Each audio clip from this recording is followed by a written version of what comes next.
Shalom, selamat datang, selamat bertemu kembali pada acara pendalaman ajaran bersama dengan saya, Hendy.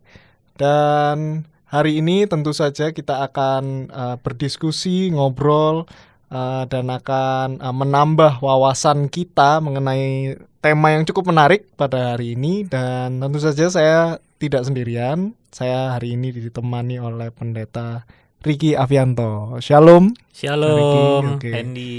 Saya panggilnya Kak Ricky ya. Kak Ricky Ya. ya. Ya, karena kita memang ya familiarnya panggilnya Kak Ricky gitu ya. Bukan Pak Ricky gitu. Nah, benar sekali. Nanti kelihatan tua nanti. Oke, sebelum kita akan masuk ya ke tema kita, pembahasan tema kita pada hari ini, saya mau mengajak kita semua untuk berdoa dulu. Mari kita berdoa. Bapak, terima kasih untuk segala kebaikan-Mu di dalam kehidupan kami. Kami boleh merasakan sukacita, damai sejahtera dalam hati kami, sehingga kami boleh pada saat ini mengikuti bersama pendalaman ajaran. Kiranya Engkau sertai jalannya pendalaman ajaran ini supaya menjadi berkat dan benar-benar bermanfaat bagi kehidupan kami. Terima kasih Tuhan, di dalam nama Tuhan Yesus kami berdoa dan mengucap syukur. Amin. Amin. Oke, hari ini kita akan membahas suatu tema yang cukup spesifik. Sebenarnya saya waktu terima tema ini cukup kaget ya. Ini mau bahas gimana, mau ngomong kayak gimana gitu ya. Nah, temanya adalah rela berkorban karena cinta. Rela berkorban karena cinta. Mungkin sudah tahu ya arahnya kemana, karena tentu saja baru saja kita melewati hari Valentine gitu Hari ya, kasih kayak sayang, hari kasih sayang gitu ya. Sehingga kita hari ini mau bicara tentang cinta atau kasih sayang gitu. Oke, Kak Riki, mungkin kita bisa start dulu. Berangkat dari mana kita pembahasan tema pada hari ini? Oke, yang sebenarnya yang cukup membedakan ketika kita akan bicara tentang rela berkorban karena cinta, itu kita akan bicara karena ini pendalaman ajaran ya. Jadi kita akan bicara tentang ini, apakah cinta itu adalah betul-betul sebuah anugerah?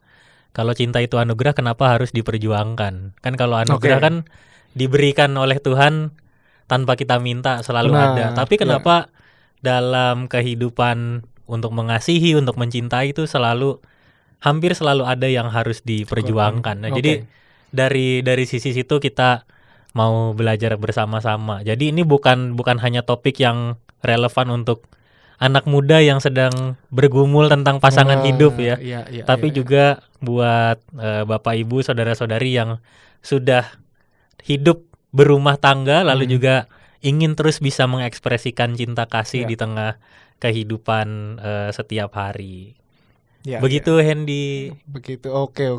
Jadi kira-kira begitu ya arahnya kita hari ini pembicaraannya mengenai cinta atau kasih sayang. Nah, Kak mungkin boleh tahu apa yang mendasari dari Alkitab kita ya, ayat mana atau cerita tentang apa yang mendasari tema kita pada hari ini? Oke, untuk tema kita hari ini dasarnya ada di dalam Kejadian 29 ayat 1 sampai 30. Kejadian 29 ayat 1 sampai 30 ini kisah ketika Yakub berjumpa dengan Lea dan Rahel ya waktu itu. Gitu. Saya izin boleh bacakan ya, Hendy ya. Boleh. Ayat 1 sampai 30 ini Bapak Ibu saudara-saudari juga bisa menyimak atau juga membuka di Alkitab kita masing-masing. Saya baca dari Kejadian 29 ayat 1 sampai 30 dari terjemahan baru edisi yang kedua. Kemudian berangkatlah Yakub dari situ dan pergi ke negeri orang-orang timur.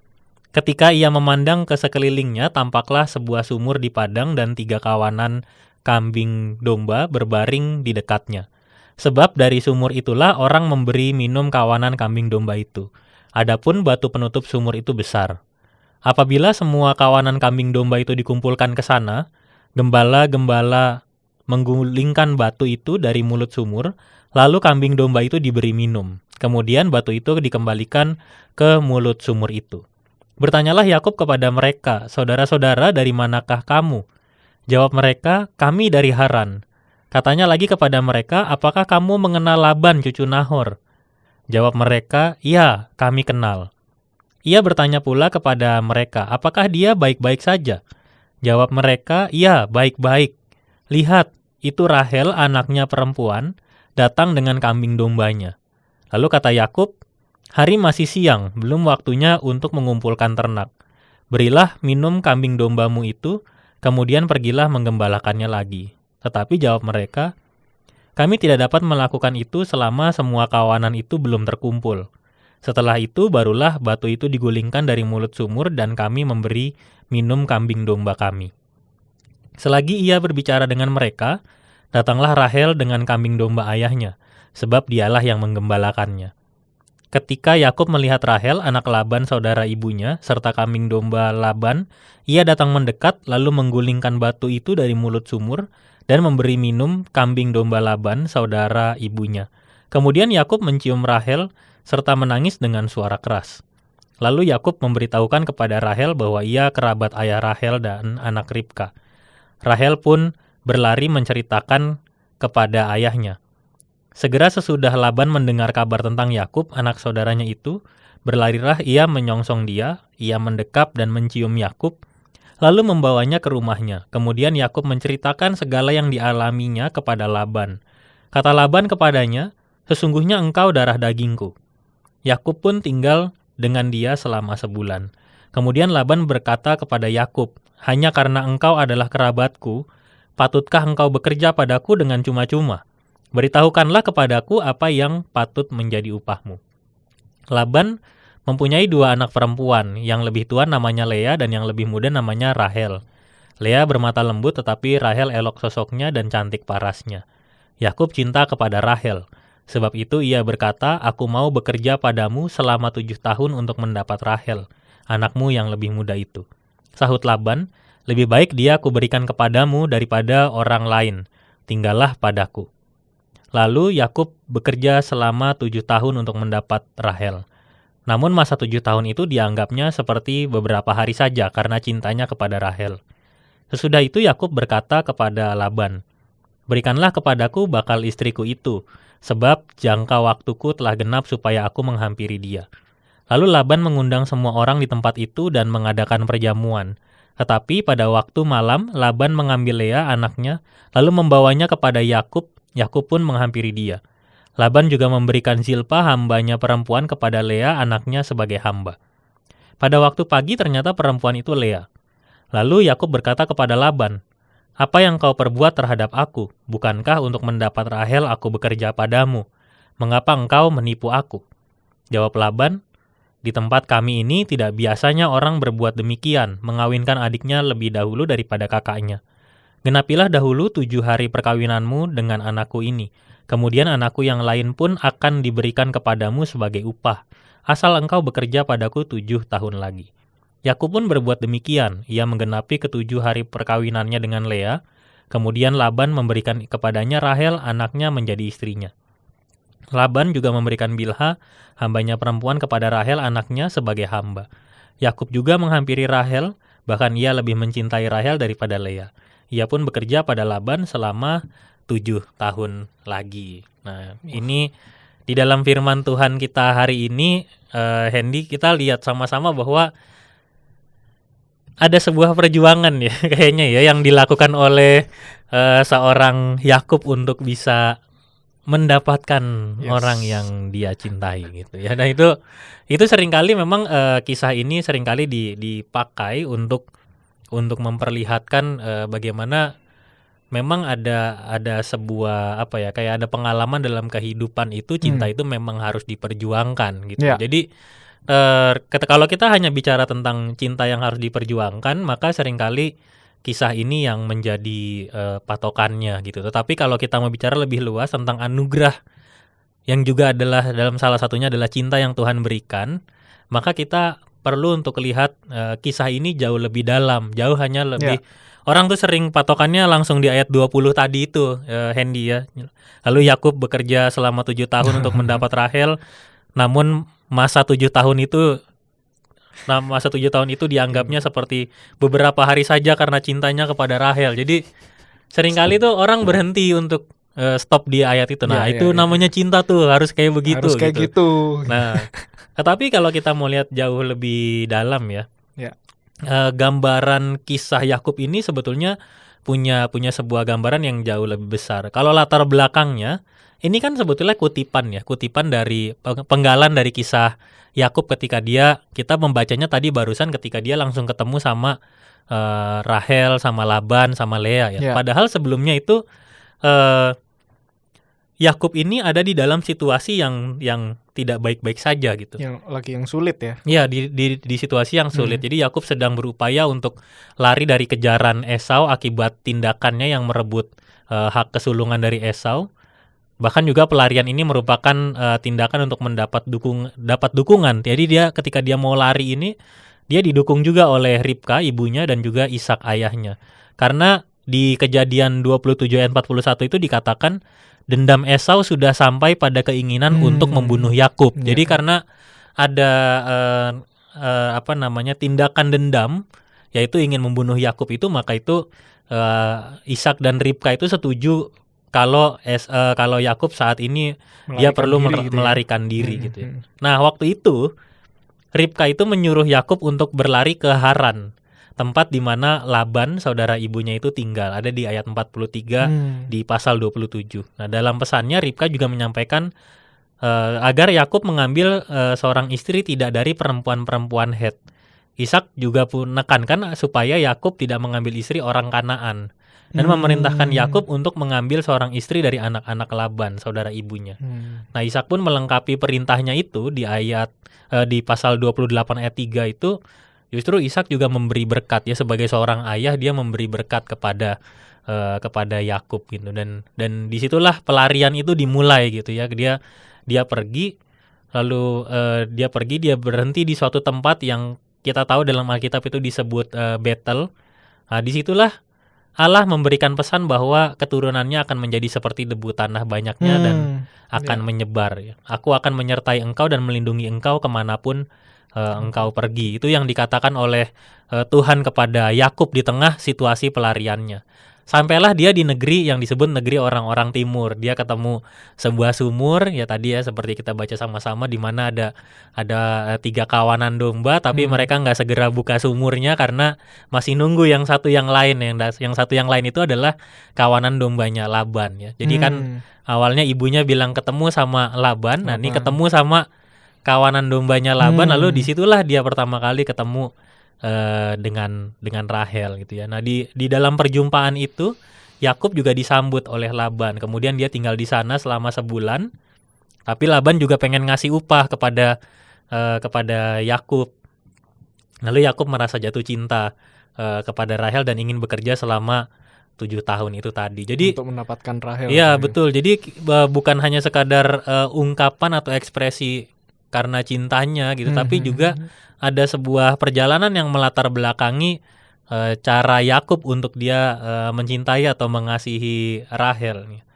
Walaupun waktu itu yang dibawa pertama kali itu juga bukan Rahel tapi Lea ya.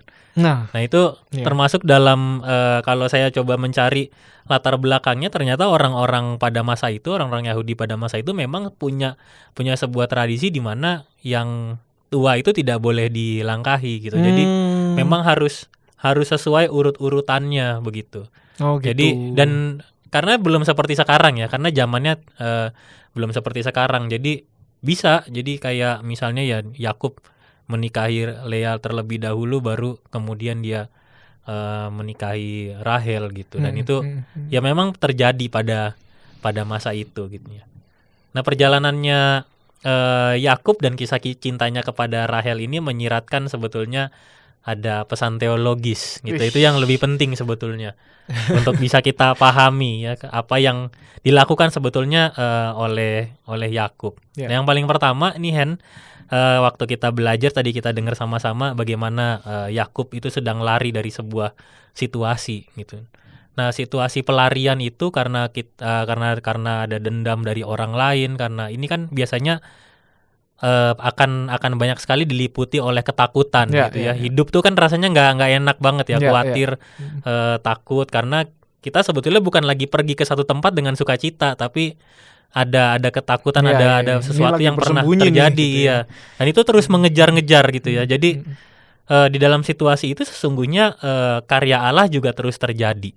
Jadi karya Allah yang datang penuh cinta itu membuka jalan buat Yakub, dan Yakub diberkati oleh ayahnya, dapat petunjuk dari ibunya, bahkan ketika Yakub berhenti di sebuah tempat, Tuhan sendiri yang memberkati apa yang sedang dijalani oleh Yakub pada waktu itu. Nah, di sini kita melihat bahwa cinta Tuhan itu tidak pernah terbatas gitu. Kita belum bicara soal Yakub dan Rahel dulu ya, tapi kita bicara antara apa yang sebenarnya Tuhan rencanakan dalam hidupnya Yakub gitu ya. Jadi Tuhan itu sebetulnya terus-menerus memberikan cintanya kepada manusia ya, termasuk ketika Tuhan memberikan cintanya kepada Yakub ini gitu ya. Di tengah situasi pelarian, Yakub selalu dijaga, Yakub selalu dilindungi. Nah, dan kita akhirnya sebagai sampai bisa ketemu Laban sama gitu ya. Laban Dengan ya, ketemu keluarga sama Laban. Rahel ya. Ketemu sama orang yang dia cintai gitu. Jadi itulah cara Tuhan menjaga kehidupan kita. Ini bisa mulai relate ya kayaknya ya, Hen ya. Kalau apa namanya, ketemu sama teman, ketemu sama saudara yang sering kali ngobrolin, kalau masih muda kan biasanya ngobrolinnya tentang pasangan hidup, nyari pasangan hidup. Ya kapan ya Tuhan kasih gitu ya. Tapi sebelum pertanyaan kapan Tuhan kasih itu ada sebuah pertanyaan, apakah Tuhan pernah berhenti mencintai kita? Gitu. Ternyata jawabannya tidak. Tuhan tidak pernah berhenti mencintai kita. Gitu. Kapan itu kan tinggal waktunya, kita masih sabar atau enggak ya, kita masih berjuang atau enggak. Kita udah ready apa belum? Iya betul. Termasuk itu semua. Tapi di balik itu ya Tuhan kan lengkapi kita ya menjadi pribadi yang makin dewasa, makin matang. Itu karena Tuhan itu yang lebih dulu mencintai kita. Gitu. Nah, sebagai manusia kita paham kalau kita harus berupaya juga untuk mencintai Tuhan dengan sepenuh hati ya. Di satu sisi betul, tapi akan lebih indah lagi kalau kita betul-betul bisa paham kalau Tuhanlah yang juga lebih dahulu mencintai kita tanpa bisa dibatasi oleh apapun ya. Ada dendam orang, ketakutan pun bahkan tidak bisa membatasi cintanya Tuhan buat kita. Selalu ada, dan bahkan ya dalam kondisi seperti itu justru berkat Tuhan itu hadir ya, petunjuk itu muncul ya dalam situasi-situasi yang justru kadang kita rasa gak mungkin ya, desperate gitu ya. Desperate, tekanannya besar, tapi ternyata Tuhan kasih caranya Tuhan sendiri untuk menolong kita gitu. Jadi karya Tuhan tuh juga terjadi dalam hidup Yakub. Jadi walaupun diawali dengan pelarian, atau kita juga mungkin menyebutnya sebagai konsekuensi atas apa yang pernah dilakukan, tapi Tuhan itu nggak biarkan kita menanggung semuanya tuh sendirian.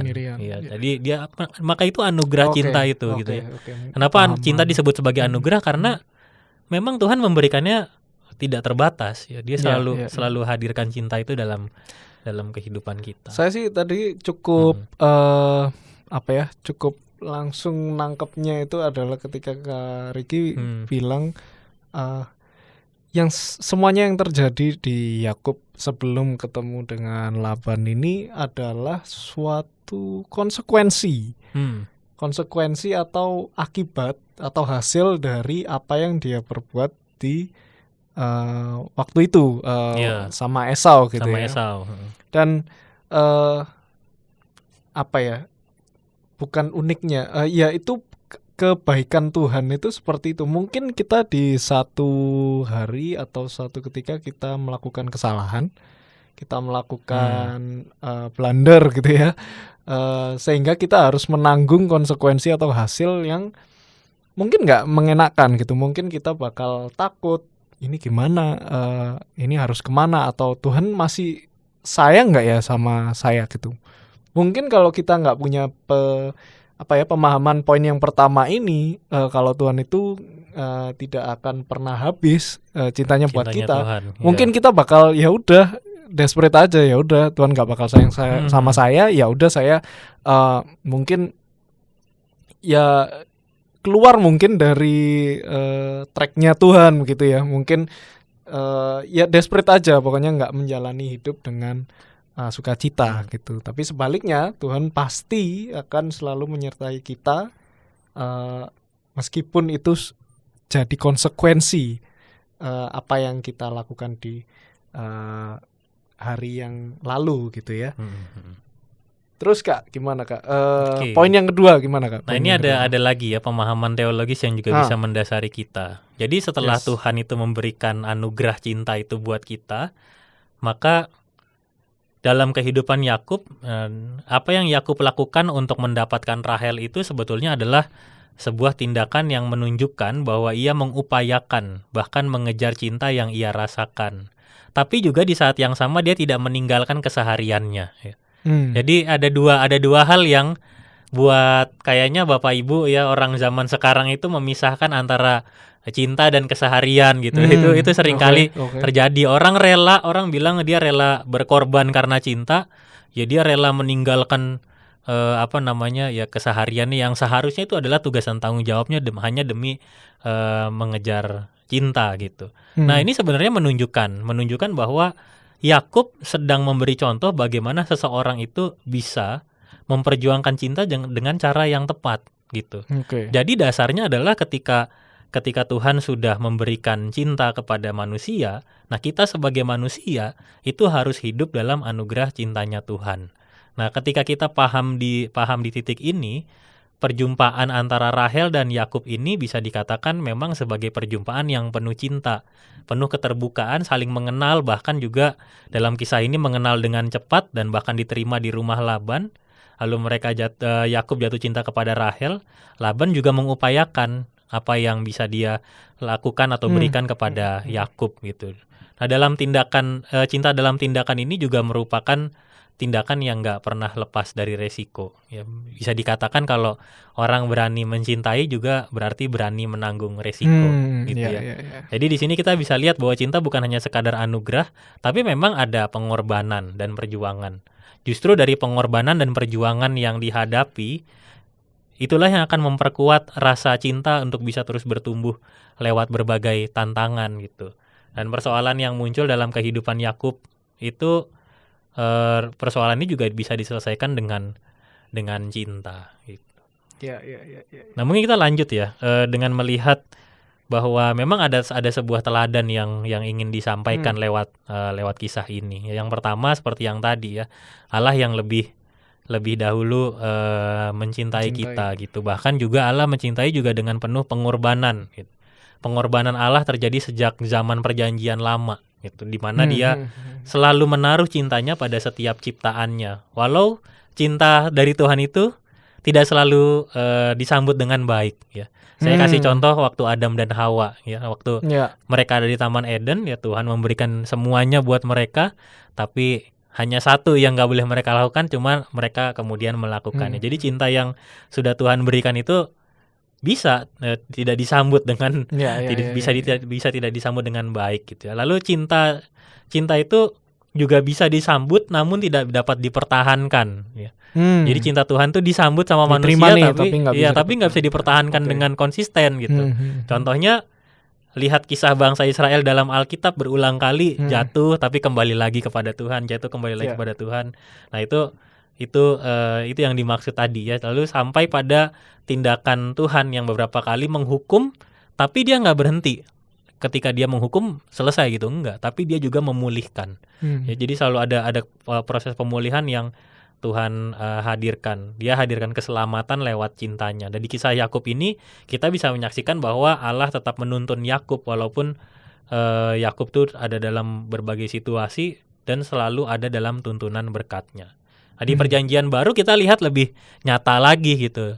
Tuhan kita, juru selamat kita, Yesus Kristus hadir secara konkret di tengah kehidupan manusia gitu. Yohanes 3 ayat 16, karena begitu besar kasih Allah itu sangat menunjukkan bagaimana Allah yang mau mengasihi, mencintai setiap manusia. Apalagi ada Roh Kudus yang terus kemudian hadir dalam kehidupan kita, menuntun kita semua gitu ya. Nah, di zaman sekarang kita bisa membahasakannya dengan macam-macam, Hen, ya. Ada orang yang bilang mengukur love language-nya gitu ya. Love language. Ya, dia mengukur love language-nya seperti apa, bahasa kasihnya itu Bahasa kasih. dalam wujud apa ya. Itu bisa dilakukan. Ada juga yang misalnya kita memahami kasih di dalam Alkitab itu ada kasih agape, kasih philia, eros, storge gitu ya. Dan itu juga itu macam-macam cara kita untuk melihat cinta kasih Tuhan gitu. Dan yang paling jelas adalah cinta kasih Tuhan itu tidak pernah bisa dibatasi oleh apapun, maka kita sendiri juga jangan pernah membatasi cintanya Tuhan dalam kehidupan kita. Ya.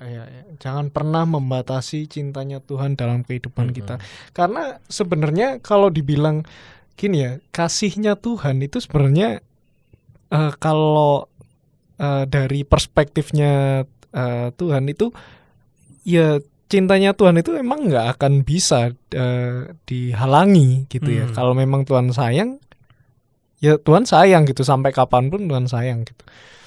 Tapi menariknya adalah kita bisa tidak menyambut anugerah cintanya Tuhan itu tadi, seperti itu. Mungkin kita cenderung ya sudah seperti yang tadi ya, mungkin kita membuat kesalahan, terus kita merasa kita udah nggak layak lah aku untuk dicintai sama Tuhan, aku udah bikin salah kayak gitu. Dan sebenarnya ini cukup banyak Kak yang mengalami yang seperti ini. Jadi seakan-akan membatasi cintanya Tuhan. Merasa nggak gitu. mungkin lah Tuhan cintai aku lagi gitu ya. Yes, dan ini cukup banyak dialami, dan yang sejauh saya bertemu ya, mungkin mereka kalau diberitahu seperti itu ya memang nggak bisa langsung menerima juga gitu. Dan itu menurut saya proses yang panjang sih, proses yang panjang untuk menuju ke sana sampai seperti itu, dan proses yang panjang untuk bisa keluar dari situ sebenarnya. Dan dan ini poinnya cukup ini ya, cukup krusial yang pertama ini. Untuk kita soal itu bahas. Saya pernah ini juga Hendy, Bapak Ibu, saudara-saudari ya, pernah satu kali dalam sebuah kesempatan itu saya menyampaikan sebuah ilustrasi tentang besarnya cinta Tuhan gitu. Jadi saya gambar ya, biasa kalau khotbah di mimbar kan jaraknya cukup jauh ya dari antara mimbar sama itu kan jarak visualnya cukup jauh ya. Saya gambar kecil gitu aja di notes gitu, di note post-it itu gambar love gitu kan. Saya gambar love, saya kasih tunjuk ini ada, ini gambar ini kelihatan nggak? Nggak kelihatan, jauh kan? Kurang besar ya? Iya, kurang besar. Saya gambar lagi di kertas A4. Ini udah kurang besar. Terus saya bilang, ini saya cuma punya kertas satu lagi paling besar, A3, kertas A3, kertas buku gambar. Saya gambar. Udah cukup besar? Ya kelihatan, tapi pengennya lebih besar lagi, gitu kan? Saya langsung tanya. Jadi sebetulnya kita butuh cinta yang sebesar apa? Bukan saya yang bisa ngasih, Tuhan yang bisa ngasih, gitu. Jadi untuk ngasih tahu, kadang kita bilang cintanya kurang besar, kurang berasa, kurang ini ya. Minta sama manusia ada batasnya, tapi minta sama Tuhan, Dia sudah kasih dari awal. Gitu. Dan itu yang mau Tuhan ajarkan kepada kita ya, lewat pengorbanan. Kita kadang merasa udah paling berkorban tentang cinta, tapi Tuhan tuh lebih banyak pengorbanannya daripada kita. Kita juga belajar nih yang berikutnya, Hen ya, bahwa cinta memang dalam beberapa situasi cinta memang butuh pengorbanan gitu. Yang menarik yang ditampilkan oleh Yakub itu justru dia tampilkan ketika dia menunjukkan cintanya gitu ya. Yakub tetap mau bekerja dengan baik bahkan sampai 7 tahun lamanya. Lalu kemudian setelah dia menikah dengan Rahel, dia mendapatkan Rahel, kemudian dilanjutkan lagi dia kerja 7 tahun lagi gitu ya. Jadi menggambarkan bahwa Yakub itu dalam cintanya itu dia tidak memperhitungkan waktu ya, tapi dia benar-benar mau mengekspresikan gitu ya. Keseriusannya ada di situ. Nah, kalau mau ditarik ke dalam kehidupan sekarang, seringkali waktu kita merasa jatuh cinta, ketika kita merasa dicintai atau kita sedang merasa mencintai orang lain, kita itu hanya siap merasakan cinta itu tanpa bisa berani dalam menghadapi tantangannya. Kalau dari kisah Yakub itu tadi kan justru yang orang suka ngomong so sweetnya itu kan karena wih Yakub masih mau loh itu, masih mau loh kerja gitu kan. Padahal harusnya yang diberi highlight itu justru adalah kata kerja itu sendiri. Oke. Gitu. Karena dia masih mau kerja, berarti dia tidak akan meninggalkan tugas dan tanggung jawabnya. Ya, Orang zaman sekarang mungkin Hendy juga lebih sering ketemu ya, karena Hendy jauh lebih muda dari saya. Orang-orang yang disebut bucin ya. Oh, bucin. Ya, bucin alias budak Budak cinta ya. cinta. Jadi apa-apa mau dilakukan atas dasar pokoknya aku sing penting aku dapat anak ini gitu ya. Soalnya aku sayang gitu ya. Iya, kok tak kejar terus Kak. Nah, itu ya. Tapi seringkali orang sekarang itu justru tidak seperti Yakub. Kenapa? Karena justru mereka meninggalkan pekerjaannya. Nah, kalau pekerjaan dalam konteks kita sekarang kan tugas dan tanggung jawab kita. Ya. Gitu kan. Kalau memang waktunya kita bekerja, maka fokuslah untuk bekerja gitu. Oke. Kalau Yakub ngomong dia bisa kerja 7 tahun lagi, ya 7 tahun lagi setelah dia mendapatkan Rahel, itu pasti bukan pekerjaan yang dia lakukan dengan asal-asalan. Asal-asalan. Gitu ya. Dia pasti punya dedikasi yang tinggi gitu. Nah, kadang ketika kita terutama mereka yang merasakan jatuh cinta ya, justru akhirnya yang dilakukan itu justru hanya untuk mengejar cinta itu saja gitu, tapi tidak memperhatikan kehidupannya lagi setiap hari gitu. Padahal justru sekarang ya misalnya kita membayangkan ya orang pengen punya pasangan hidup, lalu begitu naksir, lalu yang rutinnya dia malah ditinggalin gitu. Kan kita bisa langsung mengukur bahwa ya salah satu indikator orang bisa bertahan hidup selain cinta adalah dengan pengorbanan dan juga dengan kestabilan ini ya kondisi kehidupannya masing-masing gitu. Tapi kalau baru ngejar cinta udah ditinggalin semuanya, jadinya malah berbahaya gitu. Dan itu bukan yang ditunjukkan oleh Alkitab kita. Ya. Alkitab kita menunjukkan Yakub bahkan dia tetap bekerja gitu, walaupun dia sedang merasakan cinta itu. Nah, bekerja pun bukan apa ya istilahnya sekedar melewatkan waktu 7 tahun ya udah asal-asalan aja, tapi pastinya perform gitu ya. Iya benar. Pastinya melakukannya dengan baik. Melakukan gitu. dengan baik gitu. Iya. Dan yang dilakukan oleh Yakub adalah karena cinta Tuhan itu jadi dasarnya gitu. Apa yang Yakub tunjukkan dalam kehidupannya waktu itu adalah implementasi dari ekspresi cinta yang sudah Tuhan kasih buat kehidupannya. Jadi Yakub itu bisa mencintai dengan cara yang benar dan tepat kepada orang lain. Sederhananya, kalau kita mendasari cinta kita, tindakan cinta kita pada Tuhan, pada cintanya Tuhan, pasti yang kita lakukan benar dan tepat. Gitu. Kadang orang bisa menempatkan tindakan cinta itu justru bukan pada Tuhan, tapi pada egoisme, pada emosi, itu bisa dilakukan. Pokoknya dan orang aku dapat gitu ya. Dan bahkan orang bisa melakukan itu juga dia ngomongnya atas nama cinta gitu. Ya karena aku sayang makanya aku gini, karena aku cinta makanya aku kayak gini gitu. Padahal kalau kita benar-benar dasari pada Tuhan, kita justru akan bisa ngukur. Cinta itu ada waktunya, ada batasnya pengorbanannya itu gitu. Jadi nggak semua all out pengorbanan habis gitu ya. Sujiwo Tejo itu pernah ngomong gini nih Hen. Cinta itu justru tidak perlu pengorbanan. Saat berkorban justru disitulah cintamu pudar. Malah antitesis nih ya. Iya, saat berkorban. Iya. Saat kamu berkorban justru cintamu itu menjadi pudar gitu.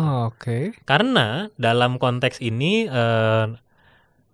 kalimat ini tuh dikaitkan dengan ketika orang benar-benar pokoknya ukurannya pokoknya cinta dengan pengorbanan yang sehabis-habisnya gitu. Tanpa kita bisa berpikir lagi secara logika, tanpa kita bahkan ya tidak lagi mengingat Tuhan yang harus menuntun kita gitu. Ya, Kita harus bisa lihat bahwa ya ada banyak persoalan. Cinta yang kita bahas sekarang ini, rela berkorban, bukan hanya ketika kita lagi mengejar sesuatu, lagi happy-happynya, tapi juga ketika ada dalam situasi yang justru sebaliknya, yang lagi sedih-sedihnya gitu. Kadang kita harus berjuang, harus berkorban. Sekarang misal ya, kita ditanya sama orang, sayang nggak sama keluarga?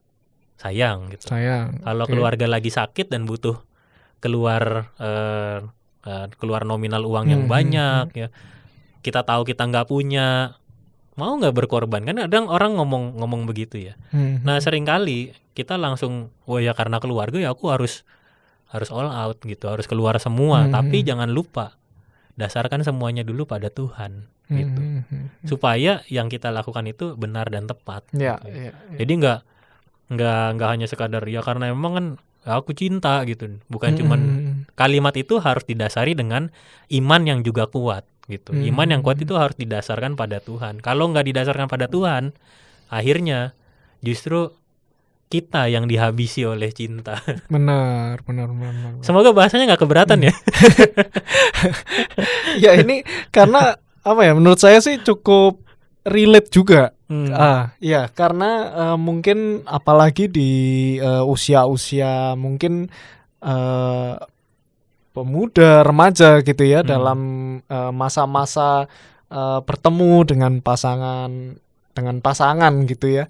Itu kalau dibilang bucin, kalau yang tadi kita bahas tadi bucin, budak cinta gitu ya, beneran jadi budak gitu. Jadi benar-benar berkorban tanpa melihat situasi, kondisi, tanpa memperhitungkan kayak gitu. Dan menurut saya kalau mengasihi tanpa 100% atau tanpa perhitungan, kadang-kadang ada salahnya juga menurut saya ya. Karena apa? Karena kalau kita sampai mengasihi dengan membabi buta begitu ya, tapi sehingga kita akhirnya pun nggak akan bisa mengasihi lagi gitu ya, saking destruktifnya ke kita, sampai kita nggak bisa mengasihi lagi. Mungkin justru itu cinta yang salah gitu ya, kayak mungkin bisa disimpulkan ke arah sana juga. Oke. Jadi yang menarik juga gini ya, mungkin ya, simpelnya cinta memang ada waktunya dia perlu pengorbanan, tapi jangan sampai kita yang justru jadi korban. Memang butuh pengorbanan, tapi jangan sampai kita yang jadi korban. Iya, bener sih. Mungkin seringnya malah pelakunya yang jadi korban. Yang berikutnya justru yang menarik nih, bisa menjawab atau menengahi apa yang tadi kita sama-sama diskusikan barusan. Adalah tentang berani menghadapi tantangan gitu ya. Jadi tantangan juga pasti ada dalam perjalanan dan juga pengalaman memberi cinta. Karena lewat tantangan itulah yang justru akan menguji cinta yang kita miliki dan kita berikan. Ya, paling tidak ya kalau misalnya kita sedang merasa cinta sudah tidak lagi seperti dulu ya. Karena lebih banyak urusan rutin, hari-hari kita dipenuhi urusan begitu ya. Paling tidak teruslah berdoa dan berharap. Paling enggak minimal kita punya semangat mencintai sama seperti yang dulu pernah kita rasakan gitu. Dan belajar untuk terus mengembangkannya. Karena cinta itu memang seharusnya tidak pernah padam. Gitu. Nah, cinta juga bukan hanya untuk bersenang-senang. Tapi cinta itu hadir untuk dirasakan di dalam Tuhan. Nah, itu yang perlu kita betul-betul perhatikan. Buat teman-teman yang usia muda, ini cinta bukan hanya buat senang-senang teman-teman ya, tapi itu juga akan sangat berkaitan dengan kedewasaan iman kita. Iya. Jangan sampai karena udah mulai pacaran, mulai nggak ikut friend, ya kan mungkin. Ini cukup banyak ini mungkin kasusnya. Jangan meninggalkan kebiasaan-kebiasaan rohani. Gitu, mulai kendor, pelayanan. Aduh, nggak bisa Kak. Tapi pasangan yang baik itu menolong kita makin rohani nggak? Menurut Hendy. Makin rohani ini gimana Kak? Maksudnya makin apa, kita ketika pacaran, pacar yang baik itu adalah, atau misalnya pasangan lah ya, pasangan yang baik itu akan menolong kita untuk kita makin punya hubungan yang dekat sama Tuhan. Iya, pastinya dong. Itu ya, itu Iya. salah satu indikator ya Iya, pasangan iya, yang iya. baik ya. Dan menurut saya kalau malah malah sebaliknya Kalau mungkin jadi jauh, iya. Mungkin malah ini ya, malah bisa dipertanyakan ini jangan-jangan datangnya bukan dari Tuhan gitu. Mungkin kita sebelum kita menduga itu jangan lupa mendoakannya. yes. Siapa gitu. tahu justru malah dia yang butuh untuk membangun hubungan yang lebih dekat dengan Tuhan. Yes. Sejauh-jauhnya mungkin kita mikir kita udah jauh banget sama Tuhan. Mm-mm. Ternyata kita tahu kita nggak bisa terus jauh dari Tuhan gitu ya. Makanya harus mendekat pada Tuhan. Itulah kenapa GKI cukup ketat ya, Hendy ya, cukup ketat untuk proses-proses melanjutkan hidup masuk dalam pernikahan, harus bina pranikah gitu ya, supaya setiap pasangan ini betul-betul bertanggung jawab membawa hidupnya di hadapan Tuhan dan jemaatnya. Kan ketika menikah kan ungkapannya itu ya, di hadapan Tuhan dan jemaatnya gitu. Jadi betul-betul bertanggung jawab atas apa yang kita sudah bangun lewat memastikan cinta itu. gitu ya, yang akan dinikahkan. Dan itu terjadi satu kali kan, terjadinya satu kali. Yes. Gitu. Ya. Hopefully satu kali. Nah, harus satu kali. Oke. Oke, mungkin cukup ini ya, cukup. Ternyata cukup berat juga temanya. Oke, mungkin ada kata-kata yang bisa menguatkan kata-kata penutup buat kita semua tentang cinta yang penuh dengan pengorbanan ini. Gimana? Oke. Kalau kita sedang mengejar atau mencari pasangan hidup, semua yang datang dalam hidup kita itu adalah bagian dari cara Tuhan. Tapi poinnya adalah bersikaplah sebagai seorang teman yang baik gitu ya, supaya kita bisa saling mengenal bukan hanya karena ada dorongan emosi atau keinginan yang menggebu-gebu gitu ya, tapi kembalilah semuanya pada Tuhan supaya kita bisa mengolah rasa cinta yang sedang kita alami ini. Kalau yang sedang berpacaran atau yang sedang mempersiapkan pernikahan, yang sudah menikah, jagalah dan tumbuhkanlah cinta bagi pasangan dan keluarga kita masing-masing. Mereka ini orang-orang yang terdekat dengan kita, dan mereka semua itu butuh rasa cinta dan ekspresi cinta dari kita. Dasari kembali lagi pada Tuhan. Kalau kita sedang kehilangan semangat untuk mengekspresikan cinta, ingatlah kalau cinta itu adalah anugerah. Jadi harus disyukuri dan juga dijaga. Cinta itu variabelnya, pemahamannya, pengalamannya macam-macam. Tapi itu adalah bukti bahwa perasaan akan selalu bertumbuh di dalam Tuhan. Tuhan yang lebih dulu mencintai kita, maka cinta adalah anugerah yang harus bisa nampak dalam perjuangan dan pengorbanan hidup kita. Jadi selamat memahami cinta. Tuhan memberkati. Selamat memahami cinta. Gokil. Ya, oke. Mungkin cukup sekian ya Kak ya untuk pembahasan kita pada hari ini, cukup jelas dan sepertinya kita semua sudah ready untuk bisa mencintai dengan cara yang tepat gitu ya, berkorban dengan cara yang tepat juga sehingga kita bisa mengekspresikan cintanya Tuhan di dalam kehidupan kita, untuk sesama kita, untuk pasangan kita, untuk keluarga kita gitu ya. Oke. Terima kasih Kak Riki. Mungkin Hendy. boleh minta tolong ditutup dalam doa. Ya, mari kita bersatu dalam doa. Tuhan yang penuh kasih, kami bersyukur atas anugerah cinta yang Kau hadirkan dalam kehidupan kami. Kami mau berdoa untuk saudara-saudari kami yang saat ini tengah memperjuangkan mencari pasangan hidup. Kiranya Engkau pertemukan dengan pribadi yang tepat, pertemukan juga dengan kedewasaan cinta yang juga tepat. Kami berdoa juga untuk kami yang sudah memiliki pasangan hidup, yang sudah berkeluarga, kiranya kami dimampukan untuk selalu mengekspresikan cinta kasih di tengah-tengah kehidupan kami semua. Kami berdoa juga untuk seluruh dunia ini, karena seluruh dunia ini juga akan semakin damai, semakin nyaman ketika dipenuhi dengan cinta kasih Tuhan. Biarlah cinta kasih Tuhan akan selalu menjaga kami semua. Di dalam nama Tuhan Yesus kami berdoa. Amin. Amin. Terima kasih Kak Riki sekali lagi untuk penjelasannya.